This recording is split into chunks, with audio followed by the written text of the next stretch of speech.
ये है talks news network और आप देख रहे हैं पॉलिटॉक्स, राजनीति का कच्चा चिट्ठा।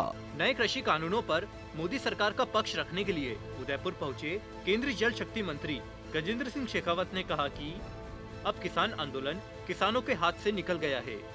अब इसे माओवादी और नक्सलवादी ताकतें चला रही है।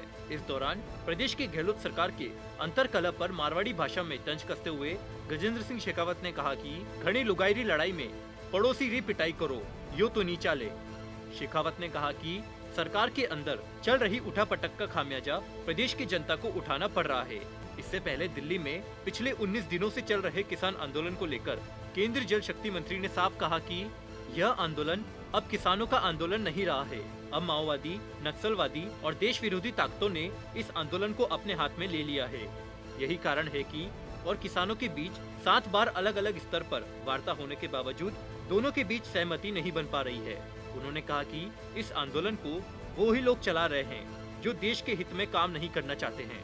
गजेंद्र सिंह शेखावत ने कहा कि कुछ राजनीतिक पार्टियों ने अपना सियासी हित साधने के लिए किसानों के कंधों पर बंदूक रख रखी है। शेखावत ने कहा कि कांग्रेस ने जिन मुद्दों को अपने घोषणा पत्र में शामिल किया है उस पर अब वो विरोध कर रही है। विपक्षी पार्टियों ने तय कर लिया है कि वे सरकार के हर काम का विरोध करेंगे, चाहे वह किसानों, आम जनता और देश के हित में हो। ऐसा उन्होंने पूर्व में बनाए कानूनों पर भी किया है।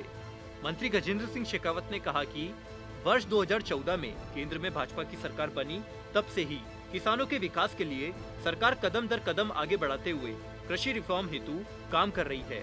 शेखावत ने कहा कि सरकार के स्वामीनाथन आयोग द्वारा कृषि रिफॉर्म हेतु 102 सुझाव दिए गए, जिसमें से 100 सुझाव मोदी सरकार ने लागू किए हैं, जबकि स्वामीनाथन आयोग ने 2006 में रिपोर्ट दे दी थी, तो 2010 तक कांग्रेस सरकार तो उन्हें लागू करने का साहस भी नहीं कर पाई। जब भी किसान रिफॉर्म की बात की गई तो स्वामीनाथन आयोग की रिपोर्ट को लागू करने की बात सभी दलों ने की थी। मंत्री गजेंद्र सिंह शेखावत ने कहा कि देश में एमएसपी पर कानून बनाना संभव नहीं है।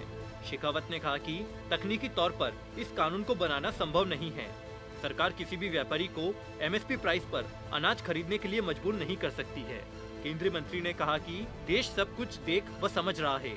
50 से 100% एमएसपी बढ़ाने का काम भाजपा सरकार ने किया, लेकिन इसे भी सरकार किसानों हेतु पर्याप्त नहीं मानती। किसान सामूहिक रूप से एक साथ मिलकर काम करे, तभी बल्क में फसल के अच्छे दाम के लिए नेगोशिएट कर सके। इस हेतु किसानों के एएफपीओ बनाने की योजना सरकार की है। कृषि क्षेत्र में परिवर्तन के लिए मोदी सरकार काम कर रही है, परंतु विपक्षी दल उसमें बाधा बन रहे हैं। जोधपुर सांसद गजेंद्र सिंह शेखावत ने प्रदेश की गहलोत सरकार पर भी जमकर निशाना साधा। शेखावत ने कहा कि 2 साल के कार्यकाल के बाद भी सरकार अस्थिर है। सरकार के अंदर चल रही उठापटक का खामियाजा प्रदेश की जनता को उठाना पड़ रहा है और सीएम अशोक गहलोत और कांग्रेस पार्टी इसके लिए भाजपा को जिम्मेदार ठहरा रहे हैं। इस दौरान मारवाड़ी भाषा में तंज कसते हुए मंत्री शेखावत ने कहा कि घड़ी लुगाईरी लड़ाई में पड़ोसी री पिटाई करो, यो तो नीचा ले। दरअसल मुख्यमंत्री अशोक गहलोत द्वारा राज्य में सरकार को अस्थिर करने के बीजेपी पर लगाए गए आरोपों के सवाल पर केंद्रीय मंत्री ने यह जवाब दिया। केंद्रीय मंत्री ने कहा कि लोकतांत्रिक सरकार पूरे 5 साल चलनी चाहिए, लेकिन पहले भी इस सरकार के विधायक गायब रहे और इसका आरोप बीजेपी पर लगाया जाता रहा। अंत में सारी सच्चाई सामने आ गई। शेखावत ने कहा कि ये सरकार अपने कर्मों से ही गिरती है, तो इसमें बीजेपी दोषी नहीं हो सकती है। पॉलिटॉक्स ब्यूरो, जयपुर। ये है टॉक्स न्यूज नेटवर्क और आप देख रहे हैं पॉलिटॉक्स, राजनीति का कच्चा चिट्ठा।